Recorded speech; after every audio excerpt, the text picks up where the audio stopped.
नमस्कार, स्वागत आहे तुमचं सुषमा किचन। आज आपण श्रावणी सोमवार विशेष भगरविरहित भाजणी तयार करणार आहोत।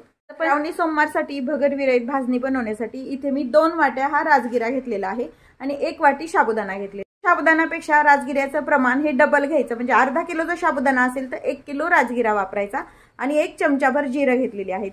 जिरे हे ऑप्शनल आहेत, उपवासाला चालत नसतील तर नाही टाकले तरी चालते। कढई ऑलरेडीच गरम करायला ठेवलेली आहे।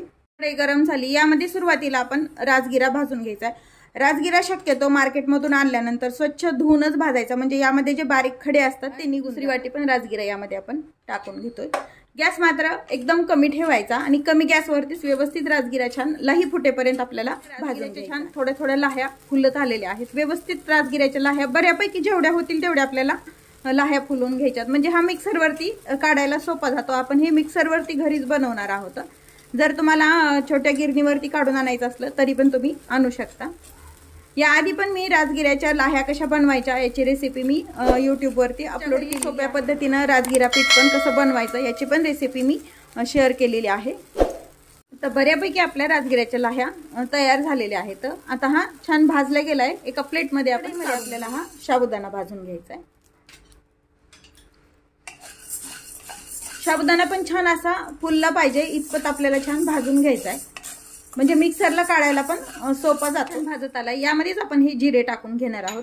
एखाद्या वेळेस काय होतं, थोडेसे जिरे असतात आणि आपण असे वेगळे जर भाजायला गेलं तर ते कडवट होतात जास्त भाजल्यामुळे। आता गॅस बंद करून घ्यायचा आहे। साबुदाणा पण एका डिशमध्ये आपण काढून घ्यायचा आहे। राजगिरा आणि साबुदाणा वेगवेगळा ठेवायचा आपल्याला, कारण आपण हे घरी दळणार आहोत। आपल्याला राजगिरा आणि हा साबुदाणा थंड झालेला आहे, हे वेगवेगळे आपल्याला मिक्सरवर काढतोय म्हणून वेगवेगळं काढून घ्यायचे। जर घरघंटीवर काढून आणणार असाल तर तुम्ही एकत्र काढून आणलं तरी चालते। सुरुवातीला आपण राजगिरा मिक्सरच्या पॉटमध्ये घ्यायचंय। शक्यतो राजगिरा लवकर निघतो, फक्त व्यवस्थित भाजला गेला पाहिजे लाही फुटेपर्यंत।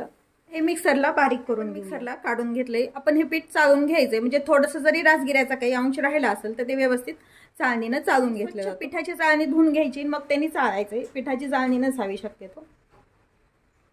आपण राजगिरा काढलेलं चाळून घेतलंय। थोडंसं असं राजगिऱ्याची कणी राहती, त्यामुळे हे चाळून घ्यायचं। हेच आपण आता साबुदाणा काढताना मिक्सरमध्ये टाकून द्यायचंय। हे आता आपलं व्यवस्थित असं जर पीठ पाहिजे असेल राजगिऱ्याचं तर तुम्ही या पद्धतीनं तयार करू शकता, व वेगळं राजगिऱ्याचं पीठ पण बाजूला। त्यामध्ये आपण भाजलेली जिरे आणि साबुदाणा टाकून घेतलाय आणि बारीक करून साबुदाण्याचं पीठ पण आपण चाळून घ्यायचंय। राजगिऱ्याच्याच पीठ काढलेल्या मगात काढल्यामुळे हे थोडंसं लालसर झालंय।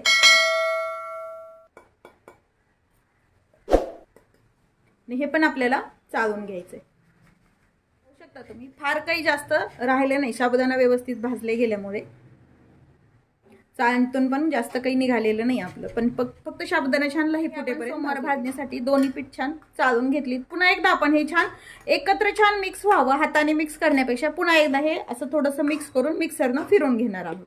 घेतलेले पीठ आपण थोडेसे मिक्स करून मिक्सरमध्ये घेतलेत, म्हणजे हे छान एकजीव मिक्स होतील एकत्र, म्हणून आपल्याला हे मिक्सरला फिरून घ्यायचे। फार काही फिरवण्यासाठी खास उपवासाची भाजल्यामुळे कलर पण छान येतो भाजणीला। तुम्ही उपवासाचे कोणतेही थालपीठ बनवू शकता, तिखट मिठाचे थालपीठ बनवू शकता, बटाटा घालून बनवू शकता, किंवा मग यामध्ये गूळ घालून पण याचे गोड थालपीठ पण बनवता येतं। उपवासाची भाजणी नक्की करून पहा। रेसिपी शेअर करायला विसरू नका, तसेच रेसिपीला लाईक करा, कमेंट करा, आणि तुम्ही उपवासाचे कोणते कोणते पदार्थ तयार करता ते पण कमेंट करून सांगायला। चॅनलवरती जर नवीन असाल तर चॅनलला सबस्क्राईब करा आणि बेल नोटिफिकेशन पण ऑलवर। नवीन रेसिपी सोबत पुन्हा भेटूया, तोपर्यंत बाय बाय। व्हिडिओ पाहिल्याबद्दल खूप धन्यवाद।